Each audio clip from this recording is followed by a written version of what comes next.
Nominalnya gue nggak bisa bilang berapa-berapanya ya, lumayan lah. Tapi maksud gue apapun soal bisnis itu pasti Kim sebagai orang yang sudah dewasa, seumuran gue, udah hampir gocap pula ya kan, kita nih seharusnya bisa nyelesain permasalahan itu dengan sebaik-baik dan secepat-cepatnya, as soon as possible.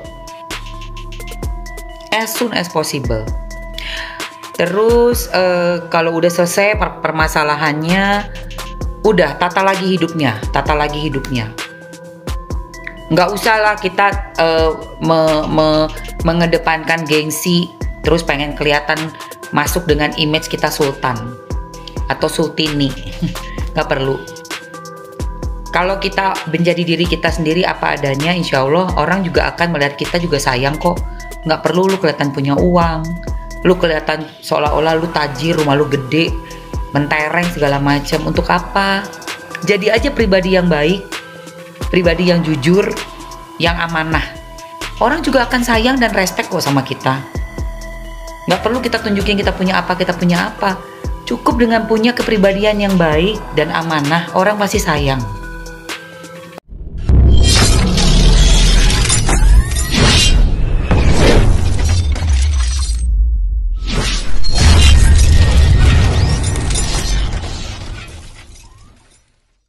Mulai banyak yang speak up soal Kim Mams, dari masalah asuransi dan lain-lain. Iya memang, aku juga udah banyak ketemu orang yang ngomongin Kim. Makanya kan gue udah ultimatum. Coba aja dia bisa nggak ke rumahnya Fuji? Ada Ayu di situ, bisa nggak ngelihat gala, ulang tahun gala, bisa nggak dia?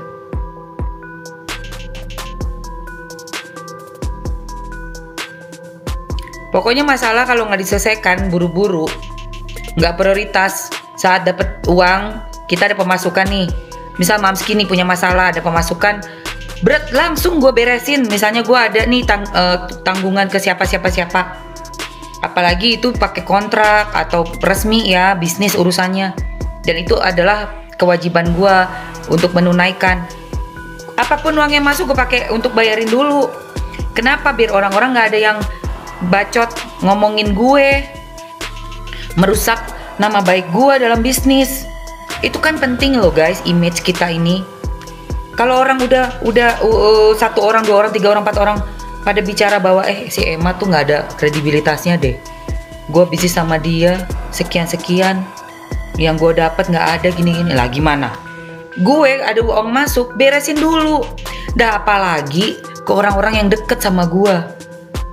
Contoh misalnya ada asisten, ada sahabat gue, ada orang-orang yang terdekat yang gue tahu gitu ya, mengharapkan bantuan gue. Nggak mungkin lah gue tutup mata, ada duit gue langsung kasih pasti. Apalagi itu emang tanggung jawab gue. Itu kredibilitas kita loh, apalagi udah tua. Aduh,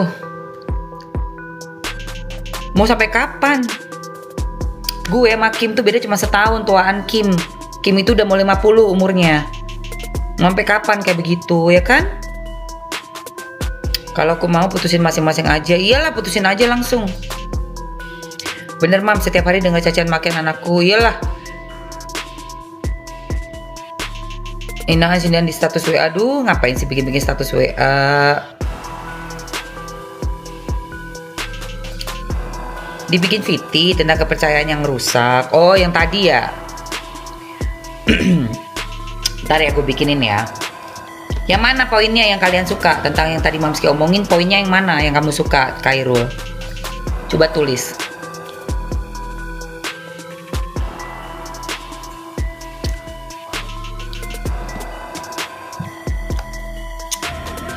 Jangan sembarangan kita menganggap kecil urusan uang, ya. Apalagi dengan ngeles, alasan A, alasan B, alasan C, apa itu? Gak ada orang tuh yang bisa lolos kalau emang berkelit, ya, dengan apa namanya, tanggung jawab dan kewajiban yang harusnya kita tunaikan. Gak bakalan bisa kabur. Suatu saat sepandai-pandainya tupai melompat pasti akan jatuh, pasti.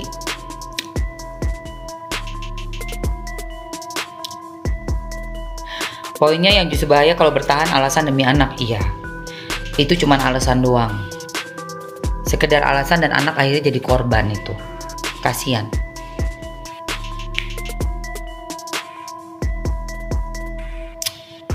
Suka dugem mam si Kim dan live tengah malam, malah sekarang incerannya Dokter Oki. Incerannya Dokter Oki dari bening ngemis jadi brand ambassador. Ya Allah, Dokter Oki kan brand ambassadornya udah banyak.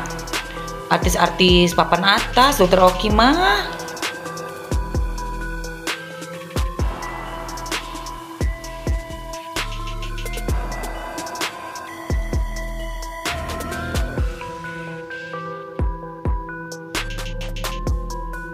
Pasti si KH ya Mams, kenapa sih dia urusannya sama uang terus? Itu yang Mamski juga bingung.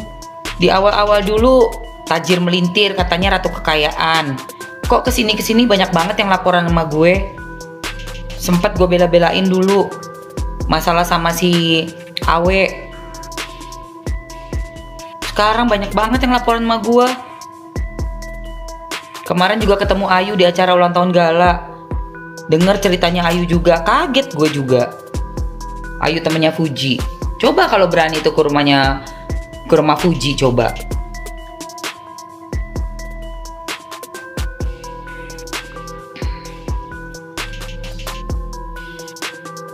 Si Ayunya juga udah dilarang, nggak boleh kontak lagi sampai beres urusannya. Gue juga nggak berani kontak Kim lagi sampai beres urusannya.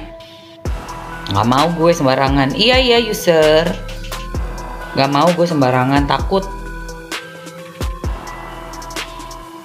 Pokoknya apapun urusannya Kim sama siapapun juga, ya biar Kim bisa nyelesain dengan secepat-cepatnya.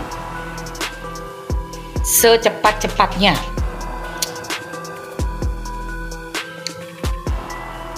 Apalagi sama Ayu ya. Aku pernah jalan bareng sama Kim sama Ayu. Ayu anaknya baik, ibunya juga sayang sama Kim. Waktu itu tuh dititipin Ayu ke Kim. Tolong ya Kim titip ya Ayu ya, katanya. Gue inget banget itu, kita makan seafood bareng, jalan bareng. Ayu itu kan tinggalnya di Bogor. Lah, kok iya ternyata. Kaget gue juga dengar ceritanya Ayu. Gue mau bilang gimana, gue udah kasih peringatan ke Kim juga. Kimnya ngeles. Ada aja omongannya macem-macem lah. Pokoknya intinya ngeles lah dia. Gini. Aduh, gue bilang, lu masalah duit segitu doang mah, kalau gua udah gua beresin. Ngapain gua tahan-tahan duit orang, gila.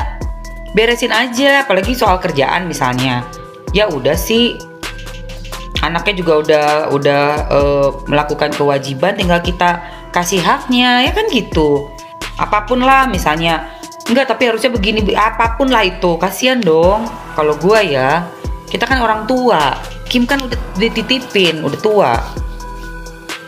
Udah mau gocap. Kasihan lah si Ayunya, anak baik itu. Nggak tahu itu dari 2 minggu yang lalu gue udah coba Kim beresin Kim masalahnya Kim sama Ayu, kasihan. Kemarin ketemu di ulang tahun masih belum katanya. Belum juga. Ya Allah, gue sampai astagfirullahaladzim, nggak tahu lagi males gue jadinya. Ngemis minta gift gitu kalau lagi live, masa sih? Serius, minta gift. Astagfirullah. Berarti kalau soal uang kakak nggak amanah Mams. Dia kalau mau jahat harusnya jangan sama orang deket dan kenal. Iya, jangan kayak gitulah. Janganlah kayak begitu. Penyakit zaman sekarang ya Mam, ya Allah. Enggak, gue udah 2 minggu yang lalu Mams gitu.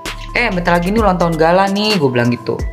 Kok gue dengar banyak kabarnya dari orang-orang begini ya, gue bilang.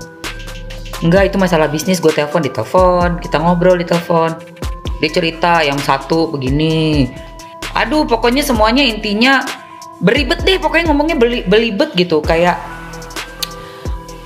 udah deh, pokoknya intinya seolah-olah kayak kesalahpahaman bisnis, intinya gitu ya.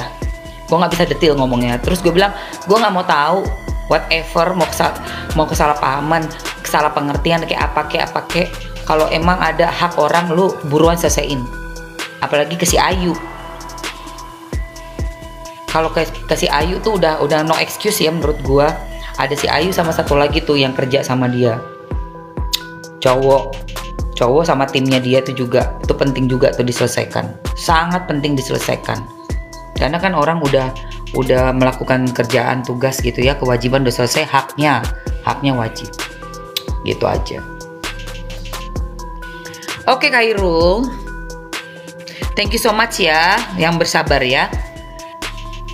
Nominalnya gue nggak bisa bilang berapa-berapanya ya, lumayan lah. Tapi maksud gue apapun soal bisnis itu pasti Kim sebagai orang yang sudah dewasa, seumuran gue, udah hampir gocap pula ya kan, kita nih seharusnya bisa nyelesain permasalahan itu dengan sebaik-baik dan secepat-cepatnya, as soon as possible.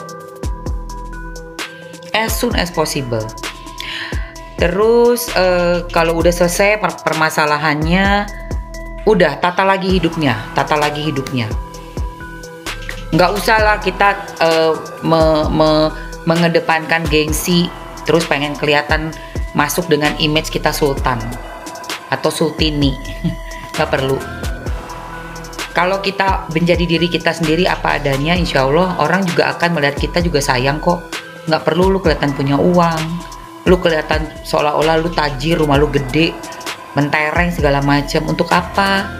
Jadi aja pribadi yang baik, pribadi yang jujur, yang amanah. Orang juga akan sayang dan respect kok sama kita. Nggak perlu kita tunjukin kita punya apa. Cukup dengan punya kepribadian yang baik dan amanah, orang pasti sayang. Beneran.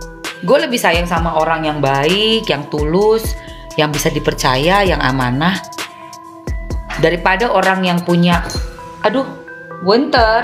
orang yang punya Ferrari misalnya, Tesla, tapi penipu, sok tajir dan sombong. Gue nggak suka, nggak mau gue temenan sama orang kayak gitu.